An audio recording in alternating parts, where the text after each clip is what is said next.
Kokoa daholo zanagasikara nasiso ilay fory efa nandeha ilay izy fa lasa miverimberina be dia be dia tena nasiso eny misy olany voalohany amin'ny lavabody mbola aoka zay hoa ny lavabody dia natokana ho an'ny lehilahy samy lehilahy miaraka tsisy lalan-jaza zany fa indri manana lalan-jaza ilay taibiretaka be andramosetaria sendra adinidininy tampoka napiditra azy tany amin'ny lavatay lasa tao amin'ny lalan-jaza iny dia lasa bactériose le fitenenany lasa otrika aretina tafiditra anaty lalan-jaza indri tsy izao dia izao angely marary fa rehefa ndroa andro telo andro herinandro ao aorian'izay lasa tsapandrio hoe lasa masiso tampoka rehefa amileny dia lasa aretina le izy avy eo na sasandry satria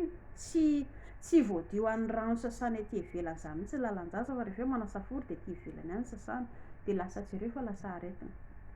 Raha sendra zay ndraika lapisikila tsy maintsy makany amin'ny dokotera haingana aloha raha ohatra ihany koa iramoseka tsy atokisana loatra zatra miodikodina itseroa dia aleo koa ajanona le izy lavabody natokana ho an'ny olona tsy mieritreritra niteraka intsony efa lehibe daholo ny ankizy dia zay ihany no azo atao. Inay ihany koa mampasiso ilay fory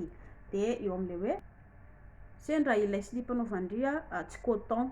efa be dia be no zany zao karazana slip be dia be dia raha ohatra ka hoe tratry ny allergie indri dia tsara ilay coton ireny nanaovana satria ilay nylon mampasiso. Olanay koa ilay pipi mila misotro rano 2 litatra isan'andro isika olombelona ny olon-dehibe zany raha ohatra ianao ka reraka loatra dia tsy maintsy atao mahery izay ho an'ny lehilahy zany 2 litatra sy tapany satria lehilahy lehibe kokoa dia ho an'ny vehivavy 2 litatra fa raha reraka loatra ianao dia tsy maintsy atao mahery izay anisan'ny mampamaimbo ny lalan-jazanao iny ambonin'izay ihany koa tsy maintsy hiteraka aretina ho andry rehefa tsy ampy rano matetika indri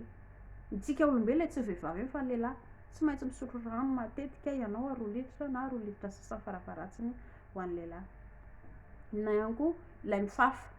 rehefa avy mipipi zany tsika rehefa avy mikaka zany isika dia fafana alefa makany aoriana le izy fa tsy alefa makaty aloha fafana makany aoriana ohatran'izao iny misy potina tay iny dia misy tay iny mandalo makato amin'ny lalan-jaza dia avy eo manjary lasa mampasiso. Ny zavatra tena mampalahelo ilay hoe masiso le rehefa mindela iny no tena ratsy mantsy. Eo ihany koa ilay mihina tongolo gasy iny moa zany rehefa mieritreritra ianareo hoe ilelyntsika androany dia ajanona ilay mihina tongolo gasy manta lazaiko na hoe tongolo gasy mihina tsakotsako anany eo ny tongolo ihany koa mampasiso dia ajanona ireny zany satria renareo roa ilely afaka atao foana ny traitement isan'andronandro ilay mihinana izy ohatra ny lehilahy zao ilay mihinana traitement tongolo gasy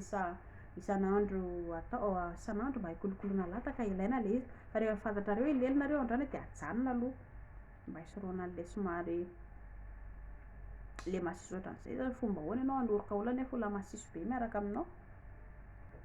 Eo ihany koa ilay hoe ranomanitra dia indri mieritreritra hoe manitra be tifirina kely ranomanitra ny slip satria tsy ny hoe masiso ilay izy vao maka io midofaka be mampatahotra dia hoe voagaga efa tena midofaka ilay izy. Ny ranomanitra dia natao apetraka eto amin'ny tendantsika dia eto amin'ny sorokantsika eto indraindray eto amin'ny akanjo eto ambony eto ihany fa apetrao aty amin'ny helika aty koa nge iny ranomanitra io fa tonga dia hitandreo tsara fa midofaka be avy eo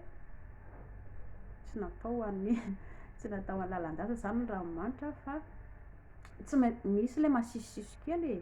tsy maintsy masiso foana le izy fa tsy misy olona zany fa ilay masiso be mandritra ny lela izay no misy aretina ianao raha izay no zavatra misy. Dia indri koa rehefa misasa indri zany isan'andro ny atao kalapiso kely fa tsy hoe indri kosa avy eo anatin'ny iray volana kosa avy eo indri tsy sasa mihitsy sady tsy misolo slip mihitsy dia ohatry tena masiso be le izy tsy ampandalovina rano mihitsy nga izy ity fa mba rehefa maraina zany indri le mandro andeha hiasa iny dia amin'ny hariva ilay alohany andehana tory izay ilay atao zany dia mba tsy masiso le izy zany ary izay koa ny antonony fa raha ohatra koa ka tifirina lava matetika eo koa dia lasa manjary teraka maina lasa maina ilay lalan-jaza ao rehefa tonga ny hoe milely dia lasa eo indray indri variana dia inona indray zany no ataoko. Dia izay ho an'ny vehivavy zany indri raha mahatsapa-teny indri hoe masiso le izy tsy maintsy mandeha makany amin'ny dokotera iny indri mitsabo vatana fa aza mihaino hoe vatany vavan'olona hoe zao ny atao ahosotra zao tsy sitrany io ao anaty lalan-jazandreo misy simba dia tsy maintsy tsaboina amin'ny alalan'ny fanafody mandritra ny traitement indri dia tsy milely mihitsy fa mikolokolo vatana tsara foana mandritra an'izay dia rehefa vita ny traitement zay vao miverina miaraka indray nareo sy ramose jereo ihany koa fa ramose koa dia marary izy miaraka amin'io satria samy voto ao nareo dia mila mitsapo tena daholo dia zay mankasiraka tompoko.